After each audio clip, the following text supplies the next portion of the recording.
मैं हिम्मत से एक बार फिर आपके सामने उपस्थित हूँ एक नए विषय को लेकर। दोस्तों, कल हमने पिछले वीडियो में हमने नैनीताल की एक बहादुर लड़की शैला नेगी की बात की थी, जिसने उस प्रदर्शन को चुनौती दी थी या उसके सामने खड़ी हो गई जाकर के। जो हो तो बचपन अ, नाबालिग बच्ची को के रैप के मामले में था, उसको न्याय दिलाने के लिए था रैप केस में। लेकिन वो खुद वो जो प्रदर्शनकारी थे, वो इतनी भद्दी भद्दी गालियां दे रहे थे माँ बहनों की, और पाकिस्तान और हिंदुस्तान, हिंदू मुसलमान और पता नहीं क्या क्या कह रहे थे। तो उसका विरोध जो है उस लड़की ने किया, और उसको उसको खुद को धमकी दी कि हम तेरा रेप कर देंगे और इसमें डाल देंगे, लेक में डाल देंगे या पाकिस्तान भेज देंगे, ये पाकिस्तानी लड़की है, इस तरह से उसको कहा। तो भी उसने कहा कि जो तुमको करना है करो, लेकिन ये मैं नहीं होने दूंगी। ये जो काम कर रहे हो तुम, तुम्हारी मानसिकता क्या है, तुम बिल्कुल गलत कर रहे हो। दोस्तों, ऐसी ही एक लड़की की आप कहानी आज हम बताने जा रहे हैं आपको। इसके पहले इस सरकार को चैलेंज किया श्वेता सिंह, सॉरी, नेहा नेहा ठाकुर राठौड़ ने, जो भोजपुरी गायिका है, और उसने पुलवामा के इस घटना पर सरकार से सवाल पूछे कि कौन जिम्मेदार है इसका, सीमा से कैसे लोग घुस गए, और सुरक्षा सुरक्षाकर्मी कहाँ गए थे, इनको किसने हटाया, या किसके कहने, कौन इसका जिम्मेदार है। तो ये सवाल उठाने पर उस पर एफआईआर हो गई और उसको राष्ट्रद्रोही घोषित कर दिया। तो और इसी तरह से एक प्रोफेसर है लखनऊ की, उसको भी राष्ट्रद्रोही घोषित कर दिया जब उसने ये कहा कि भाई वहां तो लोगों को धर्म पूछ करके गोली मारी, तो वो तो धर्म, वो तो आतंकवाद हो गया। लेकिन यहाँ सड़क पर जाति पूछ करके जो गोली मार रहे हैं, वो धर्म का काम कर रहे हैं। तो इस तरह से एक तंज कसा उसने, उसके ऊपर भी एफआईआर हुई है और उसको भी राष्ट्रद्रोह मान लिया है। तो इसी तरह से आज मैं आपको, कल मैंने आपको जो है उसकी कहानी बताई थी शैला नेगी की, जिसने इनको चैलेंज किया, इस भीड़ को। और आज मैं आपको स्वाति सिंह की कहानी बता रहा हूं। ये स्वाति सिंह जो है जेएनयू की छात्रा है, छात्र नेता है वहां पर, और डेमोक्रेटिक छात्रा मूवमेंट है उसकी, वो अध्यक्ष भी है। कल हमारा जो प्रशासन है या हमारी सरकार है, उसका नारा है कि नारी सशक्तिकरण उसका नारा है, नारी को सबलीकरण किया जाएगा, नारी बेटी बचाओ बेटी पढ़ाओ का नारा तो नरेंद्र मोदी सर का है ही है। लेकिन जो बेटियां पढ़ रही है और जो पढ़ने के लिए विश्वविद्यालय तक पहुंची है, उनका वहां पर किस तरह से उत्पीड़न हो रहा है, ये कहानी श्वेता सिंह की है। और ये सिर्फ इसलिए है कि ये वहां प्रशासन के खिलाफ, प्रशासन के गलत कामों का विरोध करती है, प्रतिरोध करती है, और वहां स्टूडेंट की वो नेता है, इसलिए इसको जो है परेशान किया जा रहा है। अभिव्यक्ति की स्वतंत्रता की बात करती है हमारी सरकार और हमारा संविधान, लेकिन वहां पर उसका भी हास हो रहा है। तो पूरी कहानी पर बात करें उसके पहले मैं आपसे ये अपील करता हूं कि अगर आपने अभी तक हमारे YouTube चैनल महावीर समता संदेश को नहीं सब्सक्राइब किया है तो सब्सक्राइब कर लें, बेल आइकन दबाना न भूलें, और वीडियो अच्छे लग रहे हो तो फॉरवर्ड करें, लाइक अपने दोस्तों को भेजें और सोशल ग्रुप्स में डालें। अपने परिजनों को भी कहें कि हमारे इस YouTube को सब्सक्राइब करें। सब्सक्राइब करना बिल्कुल फ्री है दोस्तों, और ये इससे फायदा ये है कि जब भी हम नया वीडियो बनाते हैं आपको उसका नोटिस मिलता है। दूसरा ये है कि आप जितना सब्सक्राइब करेंगे और लाइक करेंगे उतना ही हमारा प्रोत्साहन बढ़ेगा और हम और विषयों पर आपके मनपसंद विषयों पर ये वीडियो बनाने का काम करें। तो आपको कोई कमेंट करना है तो कमेंट बॉक्स में जाएं, कमेंट लिखें, सुझाव दें। आपके कमेंट और सुझाव हमें और बेहतर करने के और अग्रसर करेगा। इसलिए हमारा निवेदन है कि आप हमारे इन वीडियोस पर अपने कमेंट अवश्य लिखें। तो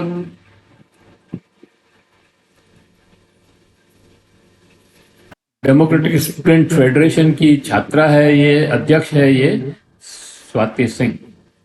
और स्वाति सिंह को पिछले बार 2023 में भी उसको निलंबित कर दिया गया था, और सिर्फ प्रशासन जो है उसको परेशान करने के लिए चुनाव में खड़े होने से रोकने के लिए वो पिछली बार मतलब महासचिव पद की उम्मीदवार थी और उसका नामांकन भर दिया गया था, लेकिन रद्द होने के मतलब रद्द करने का जो समय होता है उसके थोड़े ही घंटे पहले इसका निलंबन कर दिया गया ताकि वो उसका नामांकन निलंबन हो जाए और वो चुनाव न लड़ सके। ये किया गया एक बिल्कुल निराधार आरोप लगा करके उसको निलंबित किया गया था। अब उस निलंबन के खिलाफ तो वो कोर्ट में गई, हाई कोर्ट में गई, हाई कोर्ट ने उसकी अपील को स्वीकार कर लिया और कहा कि ये निलंबन गलत हुआ है, इसलिए यूनिवर्सिटी इसको वापस उसको ले लिया। उसकी पढ़ाई चलने लगी, लेकिन उसको हॉस्टल सुविधा नहीं दी प्रशासन ने, जबकि कोर्ट ने कहा था कि उसको प्रशासन मतलब जो है वो सुविधा भी सारी सुविधाएं मुहैया कराए, जिसमें हॉस्टल सुविधा भी थी, लेकिन वो नहीं दी। और इस तरह से मतलब पिछली बार जो निलंबन हुआ उसके ऊपर उसने लेकिन इस बार फिर निलंबन कर दिया उसका, और वो भी मतलब ये कहा गया कि उसकी जांच करवाई, प्रोक्टोरियल जांच में उसका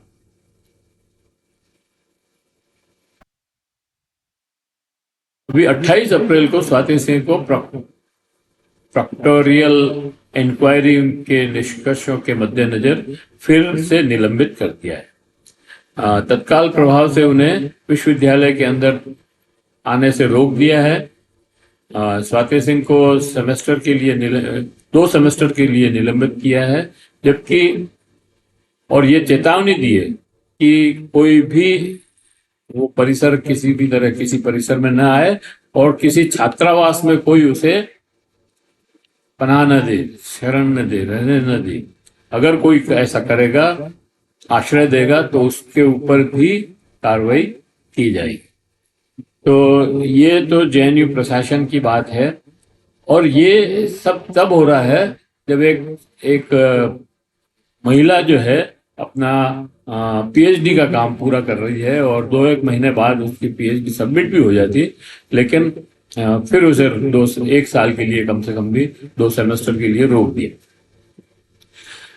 जेएनयू में अभी कुलपति भी जो है महिला है, और उससे भी बड़ी बात यह है कि ये जो कुलपति महिला है ये जेएनयू विश्वविद्यालय की छात्र रही है।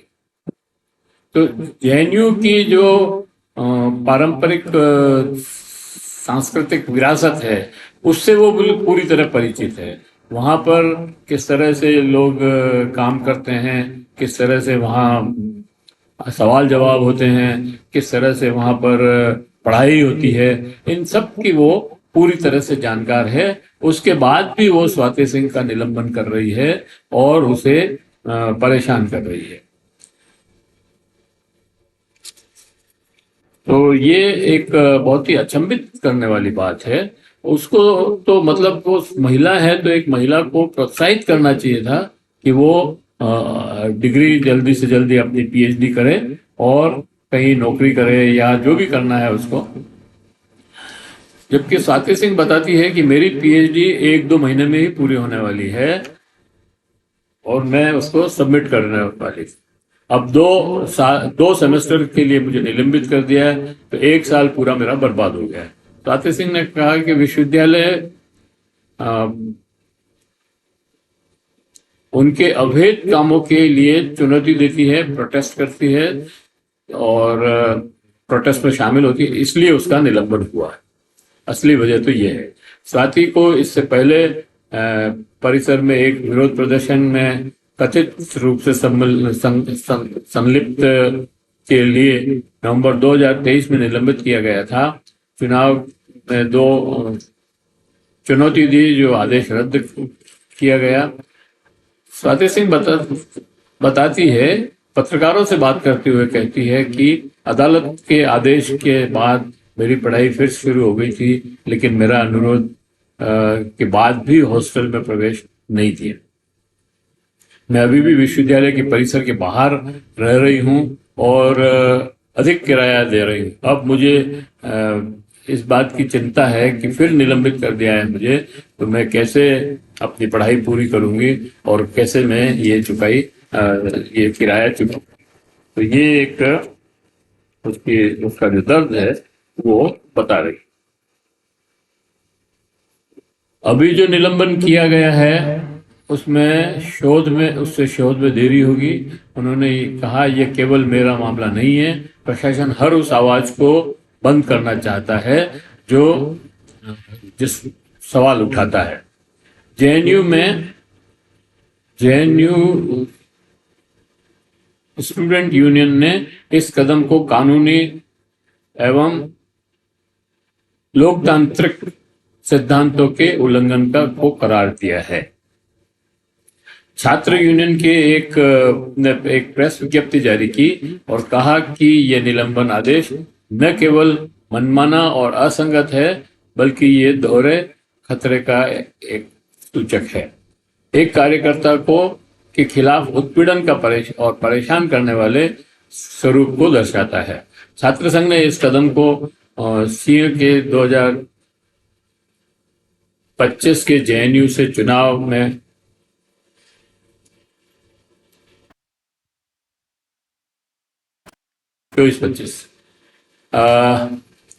सिंह ने कहा कि मुझ पर दबाव बनाने के लिए ये ऐसा कर रहे हैं, क्योंकि जेएनयू स्टूडेंट यूनियन चुनाव में मेरे नामांकन को रद्द करने के खिलाफ किया गया है। अच्छा, नामांकन रद्द करने के समय से कुछ देर पहले ही इसको रद्द किया था। मैं फिर से न्याय के लिए अदालत जाऊंगी, हाई कोर्ट में, और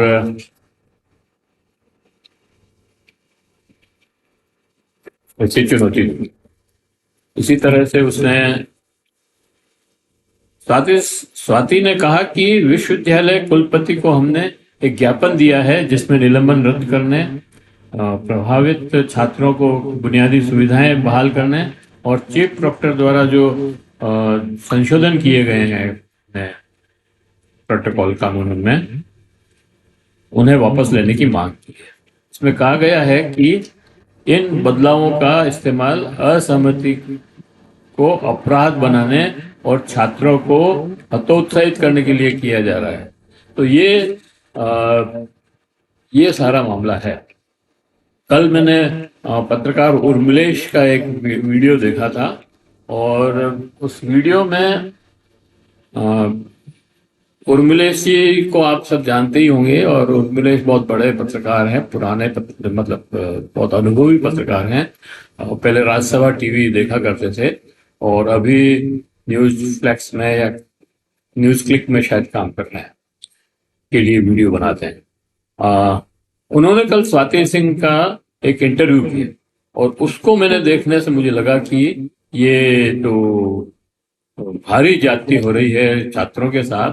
छात्र नेता को इस तरह से प्रताड़ित किया जा रहा है तो छात्रों का क्या हो रहा होगा, ये सोचने वाली बात है। इसलिए मैंने फिर इस स्टोरी को पूरी देखी और वीडियो बनाने का सोचा। तो ये है आज का वीडियो। आपको अच्छा लगा होगा और अगर अच्छा लगा हो तो आप इसको लाइक करें, फॉरवर्ड करें और लोगों को भी भेजें। और अगर आपने अभी तक भी हमारे YouTube चैनल महावीर चिंता संदेश को सब्सक्राइब न किया है तो सब्सक्राइब कर लें, बेल आइकन दबाना न भूलें और कमेंट करें, कमेंट बॉक्स में जाएं, कमेंट करें और सुझाव, आपके कमेंट और सुझाव हमें और बेहतर करने की ओर अग्रसर करें। जय हिंद, जय भारत। मिलते हैं फिर एक अगले